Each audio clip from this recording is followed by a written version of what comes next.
So we've been talking a little bit so far about how the year has gone for you, what's maybe stood out for you.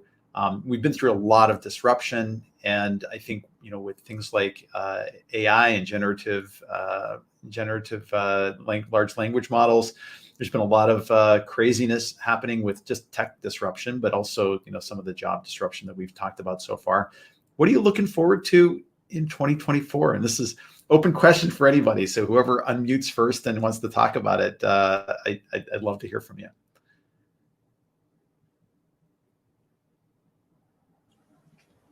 I think in a lot of ways, 2023, we've realized that the technological solutions and the platform solutions, they need some reworking. We've been in this very innovative, expansive work set since COVID started all the way through to now. And I think that in 2023, we've just discovered exactly how much more solidification we need to bring the industry back to ground. And it's not just our industry either. Like, that's happening in marketing, it's happening in sales, customer success, product, virtually every aspect of any business that's been touched. And even outside of businesses, we've just noticed that there's a lot of infrastructure that needs to be changed and moved to make it more firm, more grounded. So I really am looking forward to these years of expansion now moving into years of quality control and development. We know where we're going. We know how we want to get there.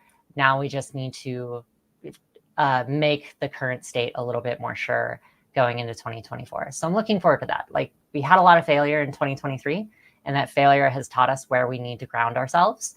And in 2024, I suspect that that's going to happen. So.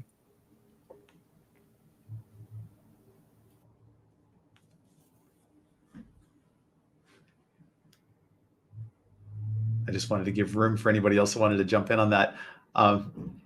So I love that grounding. I feel like we're in the right space to do that. I've spent a lot of the year reflecting on just sort of social media in the broad, big platform sense versus the smaller communities that we're trying to create, and just reflecting on the differences there. That we're more akin to notions of the tiny web or the cozy internet. If you kind of come across terms like that, where it's more about greater intimacy, greater safety, more quality, more deeper connections with others. And I think if any space is poised to grow, it's ours, because I feel like the broader world of marketing and communications is just kind of coming around to that and thinking about it.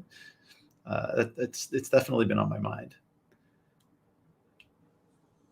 I think that holds very true in the idea of kind of going smaller. Like, you see large networks and you see large communities like Twitter totally blowing up. And not that it was a dumpster fire before, but in the last year, it's definitely like thrown buckets of gasoline on it to make it even more of a fire.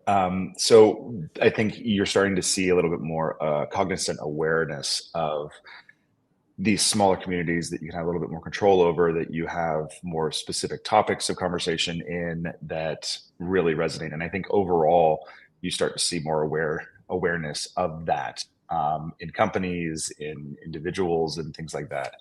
So I think that will open the door to make it a little bit easier to have those conversations and not have to lean on like an education conversation first. You have people who are aware of it.